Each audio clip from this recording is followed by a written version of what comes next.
Shalom Bapak Ibu Saudaraku yang diberkati Tuhan, salam kasih dan ragam khotbah. Doa saya semoga Bapak Ibu Saudara sekalian dalam keadaan sehat di dalam perlindungan Tuhan Yesus Kristus. Amin.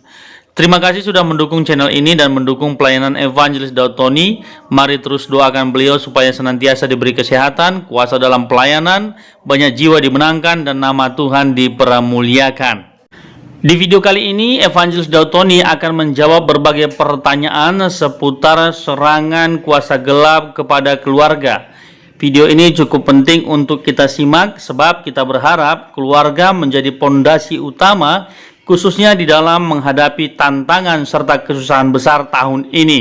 Untuk itu, video ini kami rekomendasikan sebagai bahan rujukan. Tonton sampai habis supaya Bapak Ibu mendapat informasi sebanyak-banyaknya tentang bagaimana cara menghadapi kuasa gelap yang menyerang keluarga.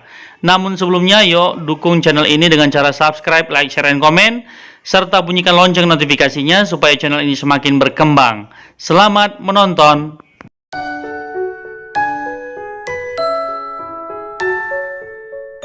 Siapa yang mau tanya? Ya, ini pertanyaannya sudah terkumpul ya Pak?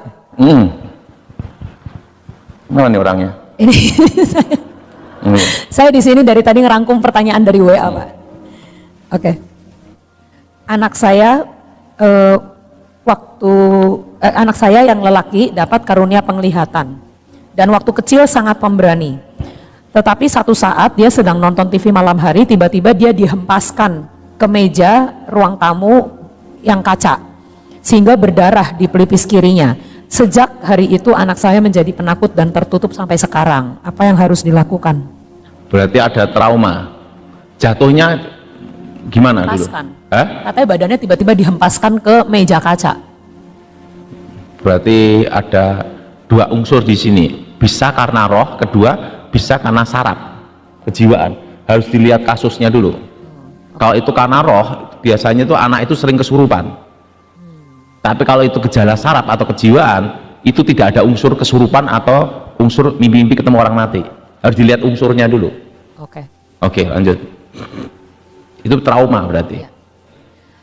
Adik saya belajar ilmu gaib. Apakah akan berdampak untuk sanak keluarga atau hanya keluarga inti saja yang bisa kena dampaknya atau tumbal? Jadi gini, supaya ada gambaran. Ayahnya terlibat dukun okultisme, anaknya 3, cucu 2. Kalau anak pertama percaya Yesus, bertobat lahir baru, ini terbebas dari kutub. Tapi kalau anak kedua, ketiga hanya Kristen tomat, habis tobat besok kumat, kutukan tetap berjalan. Nah, cucunya juga demikian. Untuk lepas dari kutukan itu adalah pribadi. Jelas? Apa saudara? Ngerti? Jadi cirinya lepas itu ada, bertobat lahir baru. Ya, untuk tahu lahir baru yang tahu hanya Tuhan dan dirinya. Jadi perlu tahu bahwa pelepasan itu tergantung pertobatan kelahiran baru seseorang. Keselamatan itu adalah individu. Demikian pembebasan kutub itu juga individu. Kondisi rumah saya sering ada bau-bauan yang datang dan biasanya berpindah-pindah. Baunya seperti kotoran atau bangkai, tapi kadang bau hio. Padahal saya sudah anak Tuhan. Apa yang harus dilakukan? Nah, gini. Bau menetap atau lewat? Kalau menetap itu bau kuat. Pindah-pindah Pak katanya. Pindah-pindah. Jadi kadang mungkin di ruang tamu, kadang di dapur gitu. Itu berarti ada yang ngirim kuasa gelap. Ada yang mengirim. Nah itu didoain darah Yesus hancurkan mantra. Apakah ada ciri yang jelas dari orang yang disantet? Misalnya bisa dibuktikan secara medis sehingga orang itu sadar kalau dia disantet. Pertama kalau di rongsen kelihatan benda-benda asing. Paku, jarum, macam-macam kelihatan. Orang pasang susuk di rongsen kelihatan, di MRI kelihatan semua. Jelas? Oke. Di rongsen kelihatan. Kelihatan ya. Apakah orang yang meninggal itu bisa dipanggil arwahnya seperti Saul dipanggil Samuel Dan ini pertanyaannya juga ada lagi yang kalau kerasukan roh nenek moyang itu benar-benar memang itu roh nenek moyangnya atau kuasa gelap? Kasusnya Saul memanggil Samuel, sekarang tak beritahu tentang suatu rahasia penting. Dalam pemanggilan roh, suatu roh bisa dipanggil, posisi roh itu lebih rendah daripada sang pemanggil. Ini kita ngomong konteks perdukunan ya.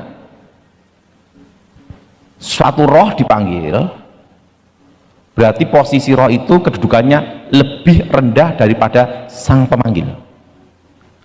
Contohnya, presiden panggil menteri, karena presiden di atas menteri. Betul? Betul? Menteri panggil presiden, besok dipecat, betul enggak? Kurang ajar. Nah, pertama, roh itu dipanggil. Nabi sama dukun posisinya lebih tinggi mana? Nabi. Kedua, roh itu muncul dari dalam bumi, tanah. Sesuatu yang ilahi itu datang dari atas. Contohnya Elia dan Musa waktu Yesus dimuliakan. Betul? Betul? Tetapi hal ini tidak perlu diperdebatkan sebenarnya, karena semua orang itu punya konsep masing-masing. Tapi saya jelaskan pendapat saya. Ketiga, Saul sendiri tidak lihat. Dia ngomong, hei perempuan di Endor, apa yang kau lihat? Aku melihat sesuatu yang muncul dari dalam bumi, kan gitu. Dalam pemanggilan roh, perewangan, yang lihat itu dukunnya. Keempat,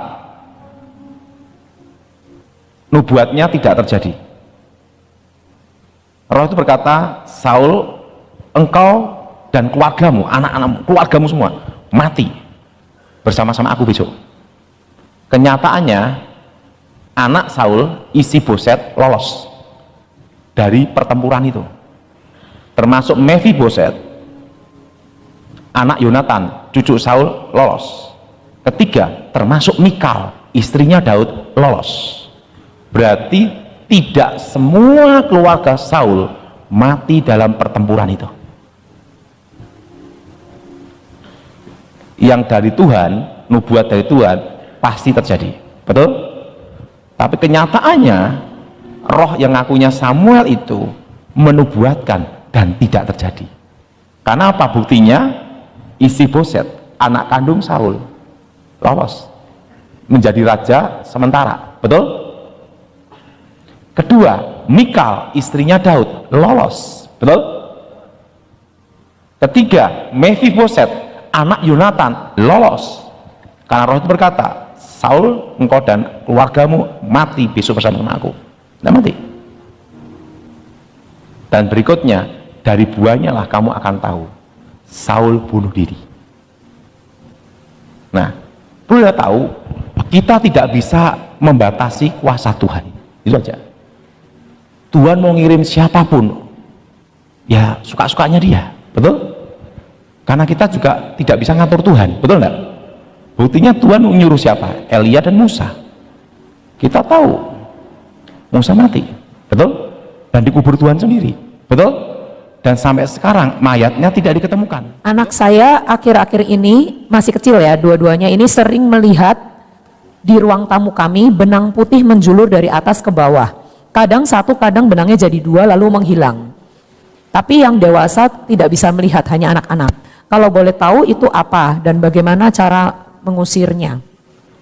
Itu berarti rumahnya itu dulu pernah ditanamin pusaka. Biasanya itu kayak tali putih, kayak tali laba-laba itu loh, tapi agak besar. Itu berarti ada pusaka di situ. Nah, caranya menghancurkannya, sucikan tanah itu dengan darah Yesus. Darah Yesus sucikan tempat ini, tempat terkutuk ini diubah jadi berkat. Nah, setelah itu dikasih minyak urapan supaya ya dipertanyakan, Pak, minyak urapan itu sebenarnya sebagai apa sih?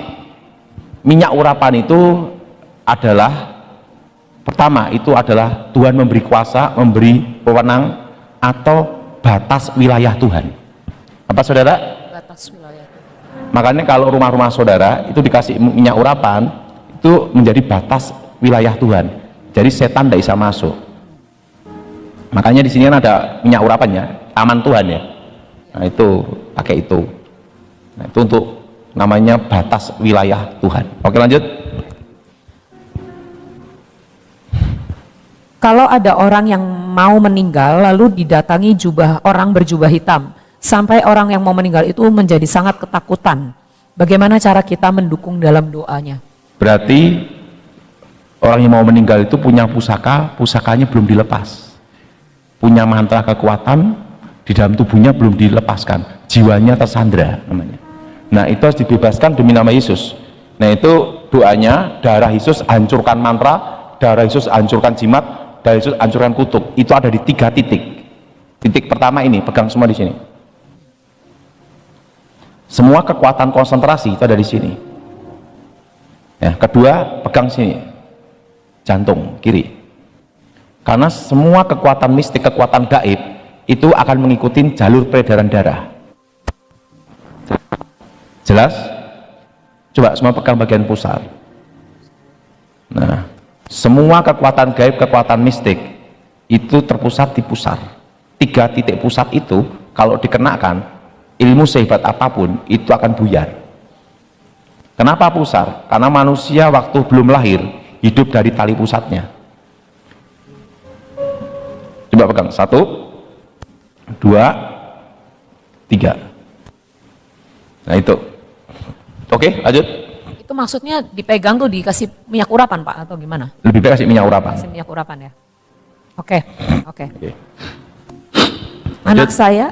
Anak saya sudah menikah 12 tahun, tetapi mantu saya menjadi benalu alias tidak bekerja.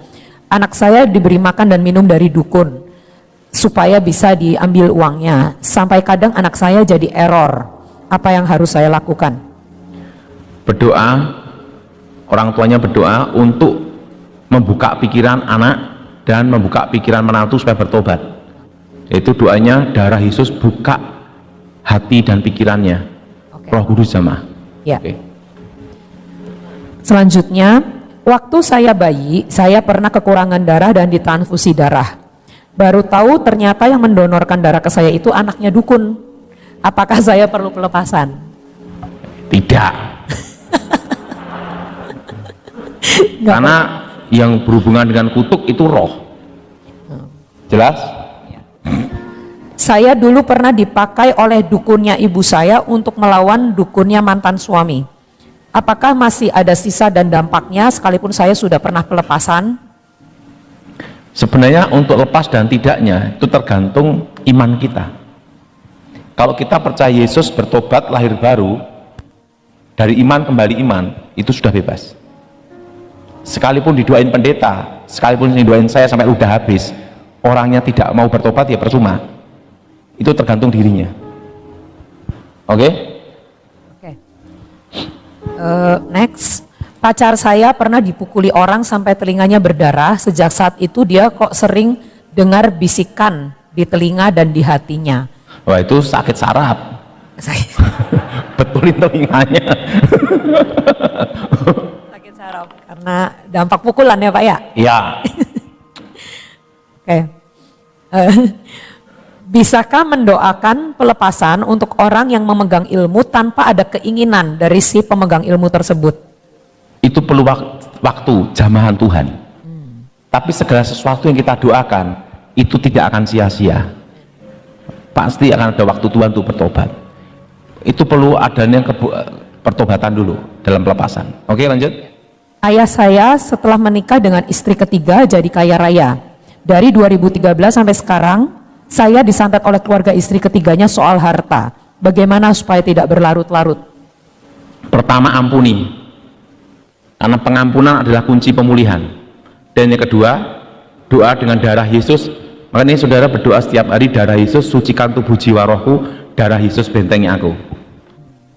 Orang tua saya sering mendapatkan benda-benda pusaka. Ada dikasih orang, ada yang datang sendiri kadang. Tapi sekarang sudah diberikan kepada orang lain karena dia tahu anak-anaknya semua Kristen dan tidak mau menerima. Apakah tetap ada kutuk yang harus dipatahkan oleh anak-anaknya? Apa yang harus kami lakukan? Ada, itu namanya ikatan kutuk, namanya kutuk keturunan. Itu harus diputuskan. Kalau orang tuanya terlibat itu berarti anak cucunya akan menanggungnya. Nah itu harus dibatalkan, diputuskan demi nama Yesus. Namanya kutuk keturunan. Kutuk keturunan ya. Jadi Oke. berdoa aja ya Pak ya. Iya. Oke. Saya sudah di dalam Tuhan, tetapi masih ada roh-roh dari masa lalu yang datang mengganggu lewat mimpi, biasanya sekitar jam 3 subuh. Apa yang harus saya lakukan? Berarti itu ada ikatan kutuk alam kubur. Berarti orang tuanya atau dia pernah terlibat pemanggilan arwah. Nah itu harus dibatalkan. Itu demi nama Yesus, segala kutuk alam kubur kami batalkan demi nama Yesus. Dan kalau mau tidur doa, darah Yesus sucikan tubuh jiwa rohku, darah Yesus bentengi.